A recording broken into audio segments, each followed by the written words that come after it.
Abra comigo a sua Bíblia no Evangelho de Mateus, capítulo 11. Nós vamos ler os versículos de 28 a 30.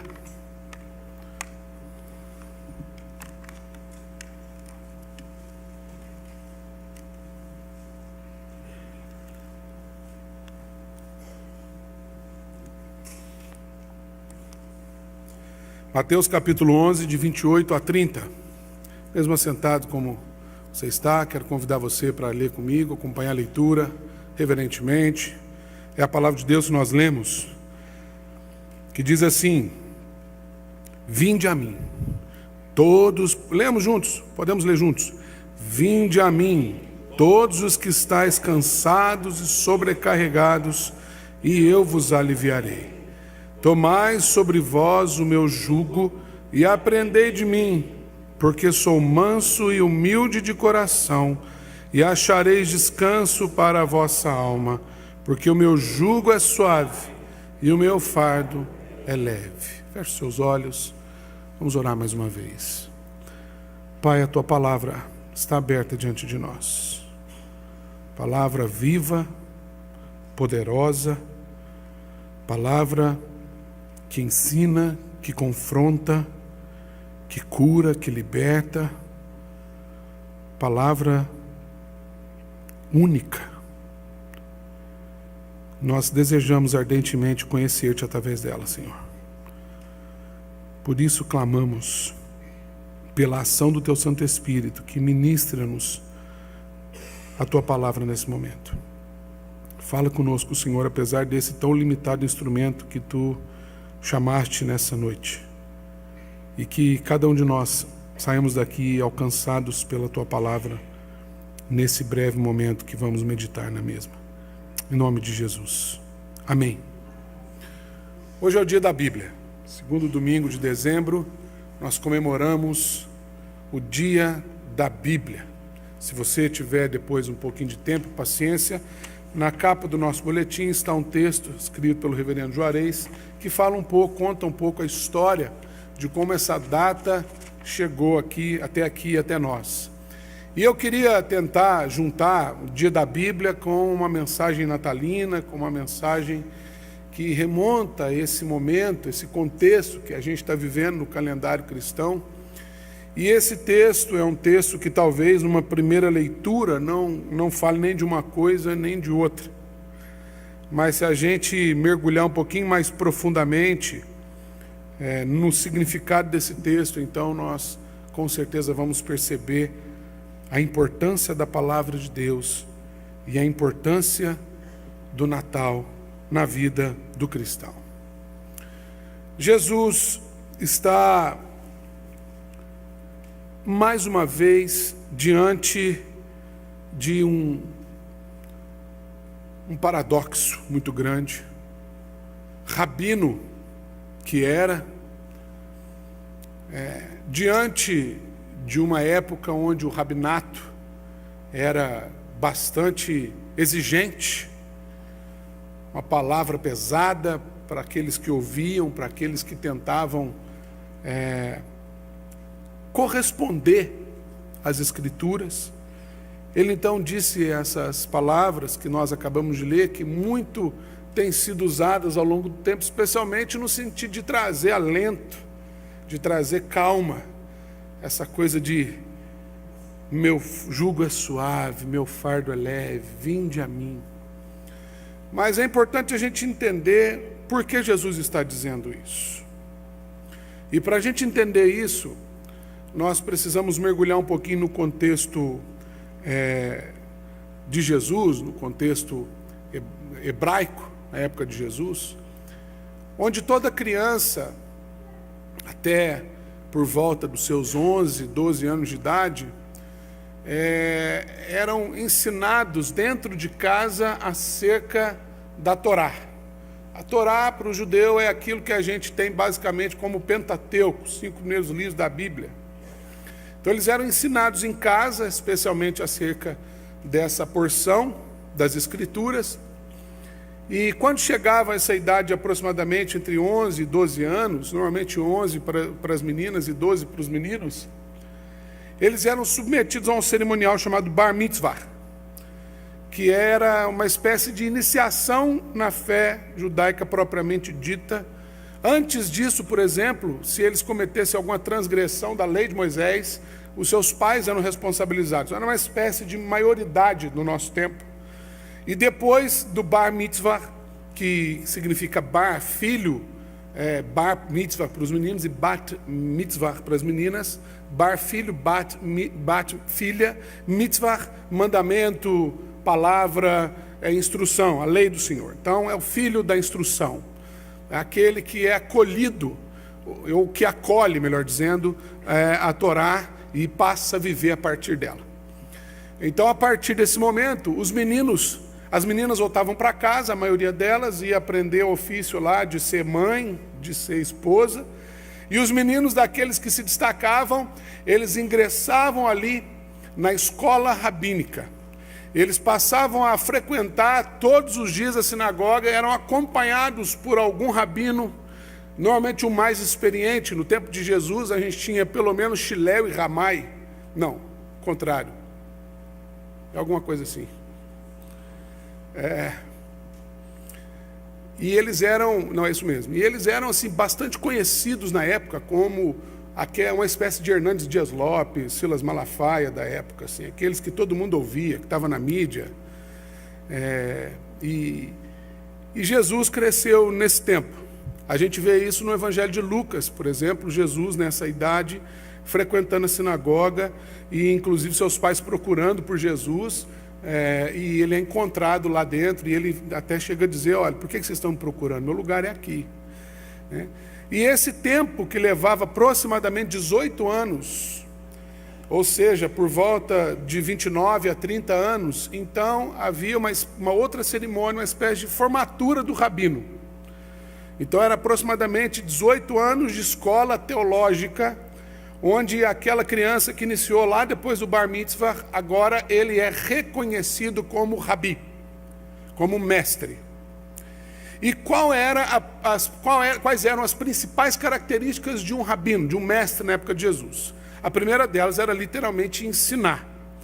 E ele então ensinava debaixo de árvores ou então em pequenos ajuntamentos, e ele começava a formar o seu grupo de talmidim, seus discípulos. Só que tinha a segunda característica que ele adquiria com todo esse tempo de estudo, eu queria chamar sua atenção para isso, que era a capacidade de interpretar as Escrituras.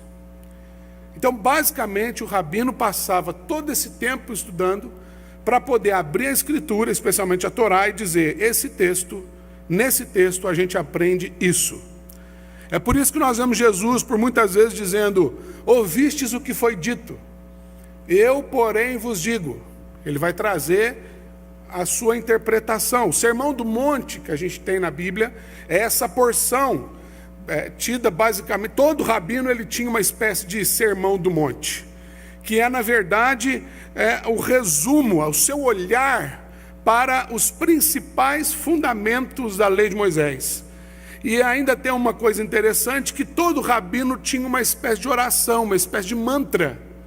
E essa oração resumia a cosmovisão desse rabino, a forma como ele falava com Deus, se relacionava com Deus, a partir do seu entendimento das Escrituras. Hoje é o que a gente chama de oração do Pai Nosso. Então, a oração do Pai Nosso, no contexto rabínico de Jesus, é o resumo do entendimento de Jesus acerca de quem é Deus e do que a gente faz com a palavra de Deus. Se você está acompanhando meu raciocínio, fica fácil de entender agora. Porque o nome que um rabino, que é dado àquela interpretação de um rabino acerca de algum determinado elemento da palavra, é chamado de jugo. Então, quando um rabino diz assim, esse texto das Escrituras significa isso, ele está trazendo um jugo, uma interpretação, uma aplicação prática daquele aspecto, daquela porção da palavra. Então, voltando, Jesus, como rabino, no seu tempo enfrentava um momento de bastante turbulência religiosa no meio do seu povo. havia uma certa, um certo comprometimento político por parte dos rabinos da época, especialmente os maiorais dos rabinos. Por isso Jesus era sempre confrontado pelos fariseus. Por exemplo, em João capítulo 8, a gente vê um texto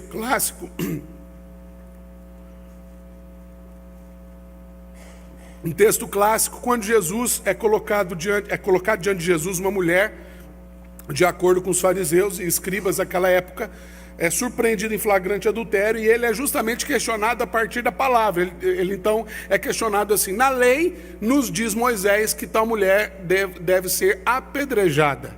E aí vem a pergunta: tu, porém, o que nos dizes? O que eles estão querendo saber? Qual é o seu julgo? Como é que você vê essa situação? E era muito difícil essa lida de Jesus, porque por conta desse conchavo que havia entre o Império Romano estabelecido ali, especialmente na figura de Pôncio Pilatos, e a figura político-religiosa representada por Caifás, e que chegava até Herodes, que era uma espécie de toma lá da cá. Isso prendia o povo, porque o ensinamento que os rabinos traziam era pesado demais, exigente demais. Então, o rabino, quando ele trazia, um rabino comum na época de Jesus, trazia um jugo, uma interpretação que era quase que impossível de ser posta em prática por parte do povo. Então a gente está falando de um povo que sofria demais, e sofria no eco do profeta que há 500 anos, cerca de 500 anos atrás, dizia: o meu povo perece por uma razão, por falta de conhecimento. Então, juntando um pouco dessa cultura, a gente vai perceber a importância de se conhecer a Escritura. Então, a Bíblia, mais do que um livro religioso, eu queria começar a argumentar com você a partir disso, é um livro que nos ensina a respeito de quem é Deus, de quem somos nós, de como a gente se relaciona e qual é o efeito disso, o resultado disso na nossa vida. É por isso que Jesus então diz para esse povo sofrido, esse povo que padecia de um rabinato pesado, de uma palavra que era imposta, e como dizia o meu pai: você é o último que fala, o primeiro que apanha, né? E ele então diz: vinde a mim, queridos, vinde a mim, todos que estáis cansados, sobrecarregados. É lógico que a gente pode sim usar esse versículo para um contexto de dificuldade, seja ela emocional, financeira, né? Seja lá qual for, até mesmo física. Mas a ideia desse versículo, e até mesmo porque esse peso espiritual, ele gera isso mesmo, ele gera um cansaço, ele vai trazer impacto na nossa vida emocional, física, financeira, seja lá qual for. Mas a ideia, o contexto aqui, quando Jesus convida para vir até ele, ouvir das suas palavras, é nesse contexto de um jugo pesado, de uma religiosidade pesada. Uma religiosidade pautada por uma relação utópica de causa e efeito, de maneira que o efeito nunca é alcançado, porque nunca se encontra a causa. Era esse o contexto. Então Jesus diz: vinde a mim. Está cansado, está sobrecarregado, você não aguenta mais esse peso religioso, essa imposição que a religião traz sobre você. Vinde a mim. Tomai sobre vós o meu jugo, a minha palavra. Tomai sobre vós a boa nova do Evangelho. E ele ainda diz: e aprendei de mim, porque sou manso e humilde de coração, e então achareis descanso para a vossa alma, porque o meu jugo é suave e o meu fardo é leve. A gente podia parar por aqui. É isso que o texto nos ensina, e isso já é tremendo. Mas, afinal de contas, o que a gente pode extrair como lição aqui sobre a importância da Bíblia na nossa vida e tentar apontar para a importância do Natal na nossa vida? A primeira coisa que a gente aprende nesse texto é justamente a partir da expressão de Jesus: vinde a mim. Porque a Bíblia, ela é o convite de Deus para um relacionamento. É Deus nos convidando para si. É Deus falando comigo. É Deus vindo até mim. João começa o seu evangelho dizendo: no princípio era o verbo, palavra grega logos, mais traduzido por palavra, né? Mas a ideia é mais profunda, não era só uma palavra, um verbete, por isso ele é acompanhado da palavra princípio. O grego ali é arqué. Não é a ideia de princípio como primeira coisa. A palavra grega para primeira coisa seria protos. Mas ali a gente encontra arqué, que dá a ideia de um arquétipo, dá a ideia de uma arquitetura, algo que está sendo construído. Então diz que esse algo que está sendo construído, esse princípio, era um verbo, era uma palavra, era um Deus que se comunicava, que se revelava. E quando a gente dá um salto lá para Gênesis, a gente vai ver exatamente isso acontecendo. Gênesis começa com a palavra hebraica reshit, que é o correspondente para o grego arquê, para dizer que nesse princípio, ou melhor, nesse primeiro momento onde Deus se revela, né? No princípio Deus criou, Deus é criador, Deus criou o céu e a terra. E aí diz que a terra era sem forma, vazia, o Espírito de Deus se movia sobre a face das águas, havia trevas, algo assim meio difícil de traduzir, até que se ouve uma voz. Disse Deus: haja luz, e houve luz. E essa luz que vem, João vai dizer, é o próprio Cristo. Esse brilho que ilumina os cantos mais obscuros do universo, é a palavra de Deus, é o próprio Deus, traduzido em forma de verbo. Agora, se nós seguimos o texto de João, capítulo 1, que estou citando aqui, ele diz que era o verbo estava com Deus, o verbo era Deus, tudo foi criado a partir dele. Ele vai desenvolvendo isso, até que quando ele chega na altura do versículo 14, então ele diz: e o verbo se fez carne e habitou entre nós, cheio de graça e de verdade, e vimos a sua glória como do unigênito do Pai. Então, queridos, a palavra de Deus, antes de qualquer outra coisa, é Deus nos convidando para um relacionamento pessoal com Ele. Por isso Natal, por isso Deus entra na história. Deus sai da eternidade e entra no tempo para nos convidar a sair do tempo e entrar na eternidade. Deus toma parte na vida humana.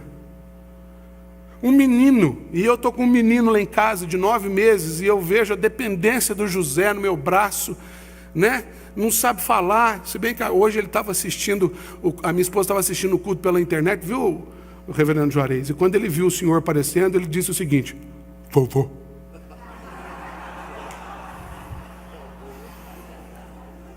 Está gravado isso. Vovô. Eu achei que ele ia falar papai primeiro. E a gente vê a fragilidade de uma criança dependente. E Jesus passa, o Eterno se submeteu a isso. O Eterno se submeteu a depender do seio de Maria para amamentar.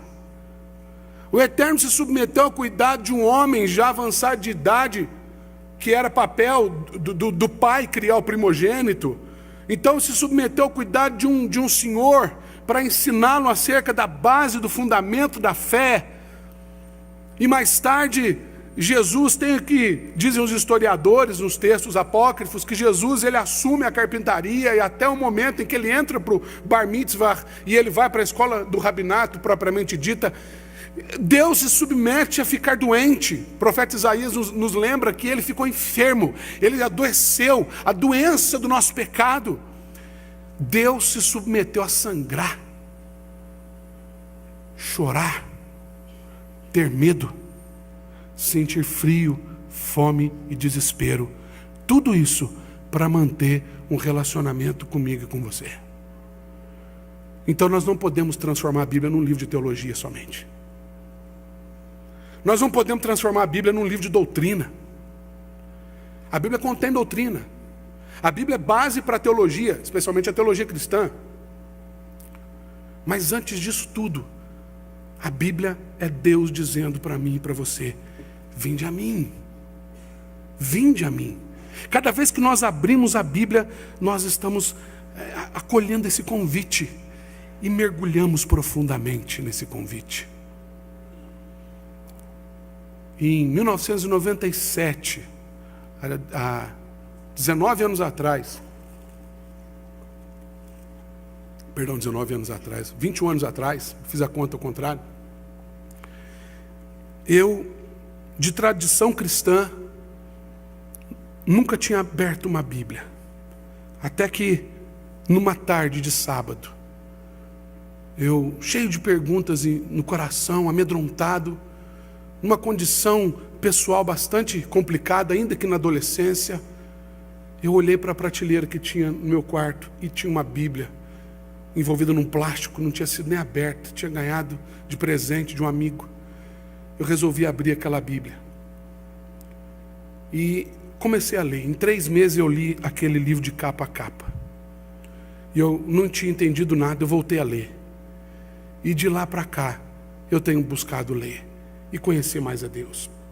Quando me dei conta, eu estava adorando a Deus. Eu estava sendo transformado. Eu estava sendo mudado. Porque Jesus me convidou. Porque Ele disse: vinde a mim, você que está cansado dessa religião, dessa relação com Deus pautada em teoria, venha até mim. Mas a Bíblia não é só Deus falando comigo. Ele diz: vinde a mim todos os que estáis cansados, sobrecarregados, eu vos aliviarei. Mas no versículo 29, como eu expliquei um pouco de contexto histórico e cultural e religioso, ele diz assim: tomai sobre vós o meu jugo. A ideia de pegar o que Jesus fala sobre mim, sobre quem eu sou diante de Deus, e vestir isso. Tomar sobre si. Então eu aprendo que a Bíblia também, no momento é Deus falando comigo, no segundo momento é Deus falando de mim. Eu vou explicar melhor. Uma das maiores dificuldades que a gente enfrenta ao longo da nossa caminhada é perceber quem nós somos em Deus. Quem é você em Deus? Não só o que Deus diz para você, mas o que Deus diz a respeito de você. Novamente a gente olha para a Bíblia e a gente vai ver, voltando mais uma vez lá para o livro de Gênesis, Deus criando a humanidade. E diferente de tudo aquilo que Deus criou, no verbo raiar, o verbo hebraico haja, que dá a ideia de algo que brota, algo que nasce, algo que surge, que aparece. Haja luz, houve luz. Como? A Bíblia não é um livro para ensinar isso para a gente, ela só quer dizer que foi Deus que disse e houve. E é assim. E quando a gente chega lá no capítulo 26, do primeiro capítulo de Gênesis, o verbo muda.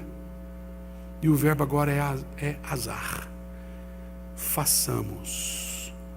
O Pai, o Filho e o Espírito Santo tomam uma porção da terra, do Eretz. E ali dá a ideia de modelar. Modelam um ser que Moisés vai traduzir para nós como algo que Deus fez a partir da sua própria imagem. A palavra ali, tselem, é a ideia daquilo que visualmente pode ser pode ser identificado. Mas não somente a sua imagem, mas conforme a sua semelhança. E a ideia da palavra semelhança é justamente traduzir a pessoa. É a ideia do caráter. É a ideia do ser em si. Não somente aquilo que pode ser visto, não é um aspecto objetivo, mas também um aspecto subjetivo. Então, a gente vê Deus criando alguém a partir de si mesmo, porque o próximo versículo diz que ele soprou nas suas narinas e ele passou a ser alma vivente. Então, quando Jesus fala, tomai sobre você o meu jugo, ele está dizendo, você precisa entender quem é você em Deus. Você precisa entender que você foi criado à imagem e semelhança de Deus.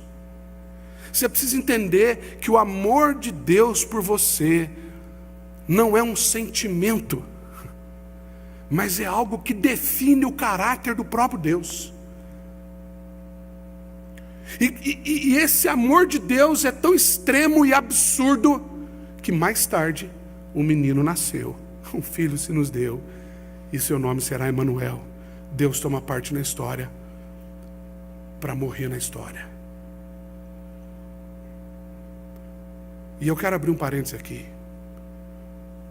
Você precisa entender uma coisa, e eu vou falar, parece uma heresia, é porque a gente não está muito acostumado a pensar dessa forma. Mas Deus não perdoa pecados. Se Deus perdoasse pecados, estava fácil de liquidar essa fatura. Para que haja perdão, alguém teve que morrer. O salário do pecado é a morte. E o dom gratuito de Deus é a vida eterna em Cristo Jesus. O que você precisa entender é que Deus te levou tão a sério, que eu vou usar aqui um antropomorfismo, uma linguagem humana para descrever um sentimento de Deus, tá?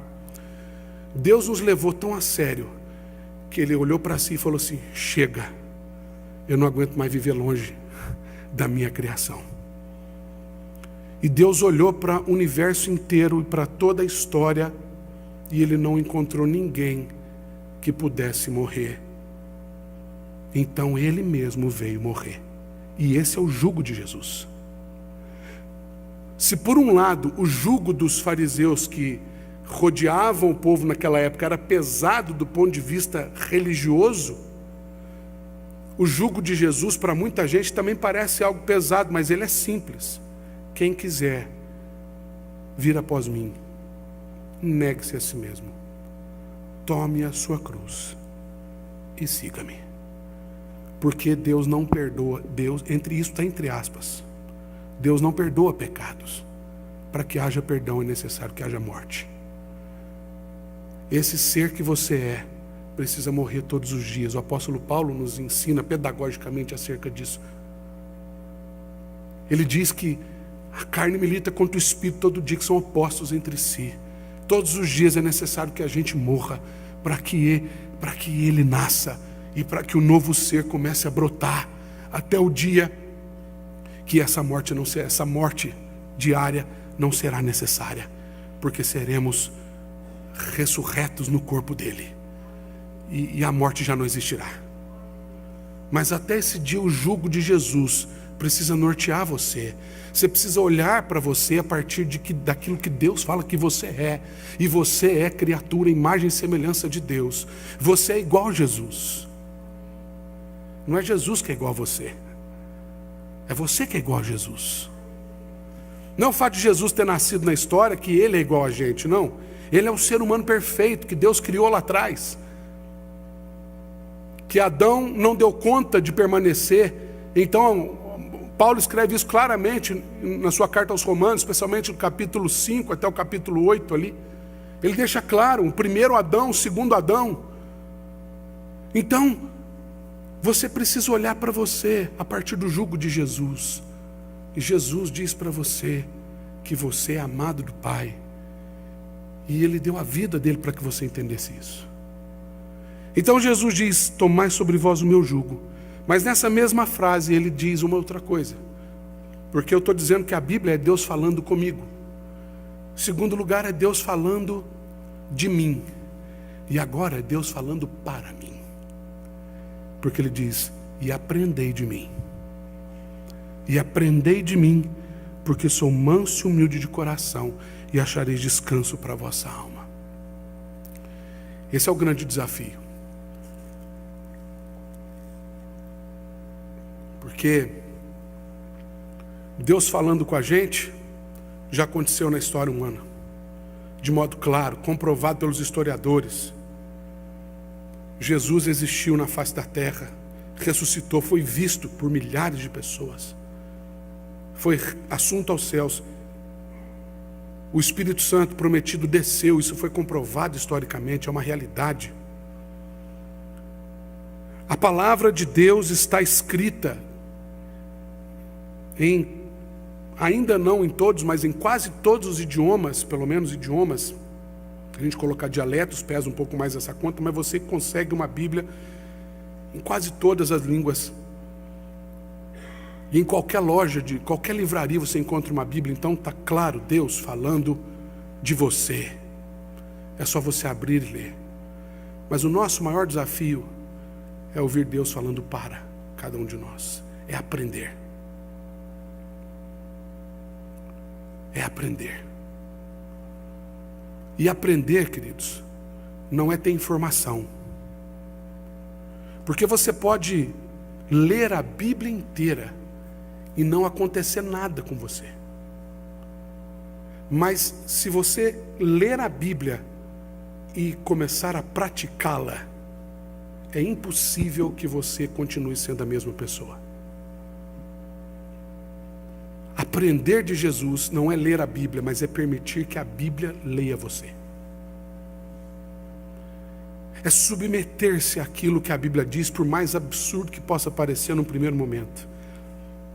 Aí entra um elemento que não é nossa matéria, mas a Bíblia é um livro de fé.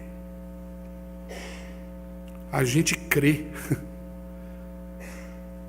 A gente acredita. A gente se apropria por essa matéria que é dom de Deus. Não é um livro científico, não é um livro de biologia, não é um livro de astrologia. E tem tanta gente procurando isso na Bíblia, e a pessoa se enche de informação, mas não conhece a Deus. Porque conhecimento, para a informação ser transformada em conhecimento, ela precisa ser aplicada. E abrindo um parênteses em relação a essa coisa de fé, isso é bem traduzido no nosso entendimento de fé. Porque a maioria de nós ainda acha que fé é para a gente confiar em Deus. Quando Hebreus capítulo 11, versículo 1, traduz fé para a gente com certeza e convicção. Então fé não é para confiar em Deus, fé é para conhecer a Deus. Porque eu só confio em quem eu conheço. É impossível confiar em Deus sem conhecer a Deus. Talvez esse seja o seu dilema. Você está tentando confiar em Deus sem conhecer a Deus.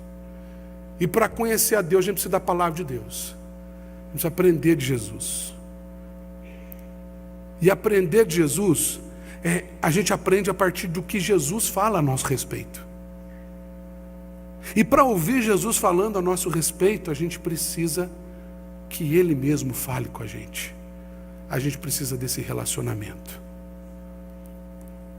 O Natal, queridos, é a prova cabal da veracidade, da autenticidade da história bíblica. Tá tudo bem, irmãos? Tá tudo bem, pode olhar para mim aqui. Tá tudo bem. O Natal é a prova cabal de que a matéria da Bíblia é verdade viva. Porque uma vez Jesus nasceu na história humana, mas todos os dias Jesus pode nascer no nosso coração. Por isso Jesus convida você: vinde a mim. Você já foi a Jesus? Você já ouviu o que Jesus tem para dizer a seu respeito? Você já sentou com Jesus, entre aspas, para aprender com Ele? Abrindo a palavra, meditando na palavra? Ou você ainda é aquela pessoa que vem à igreja todo final de semana, que ouve os melhores sermões dos melhores pregadores. Isso não necessariamente aqui nessa igreja. Você vai no YouTube e você seleciona quem você quiser ouvir, na língua que você quiser ouvir. Mas você ainda é alguém que não conheceu o jugo de Jesus. Você é alguém que ainda vive uma vida pesada, escravo da religião. Se você é esse tipo de pessoa, eu quero convidar você nessa noite a ouvir o convite de Jesus, que está dizendo para você: vinde a mim. Vinde a mim. Antes da gente cantar o hino, antes da gente partir para a última parte, eu quero orar por você. Mas não precisa vir aqui na frente. Eu queria que todos nós fechássemos os olhos, curvássemos as nossas frontes e pensássemos nisso. Jesus, nessa noite, nos diz: vinde a mim. Você que está cansado, sobrecarregado, você que olha para a sua história e se sente desamparado, desgovernado, não sabe o que fazer, Jesus tem algo para dizer para você, através da Bíblia, da palavra de Deus.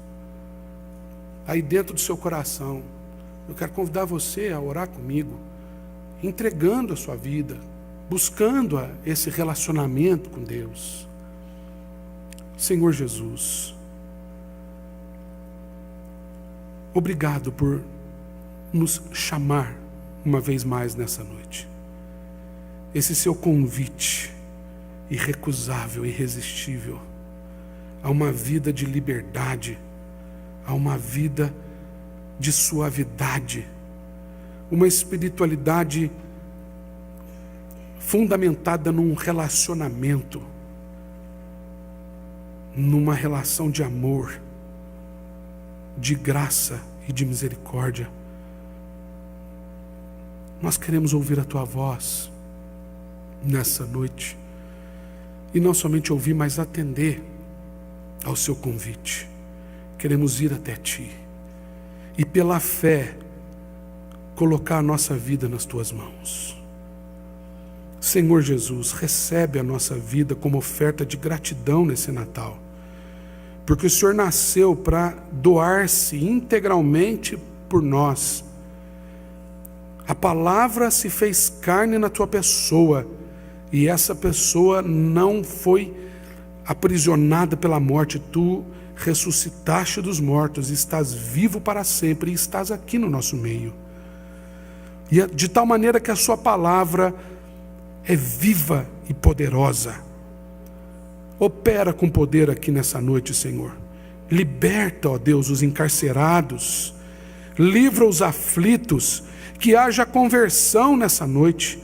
Transformação de vida a partir desse jugo tão suave, leve, que o Senhor traz sobre nós.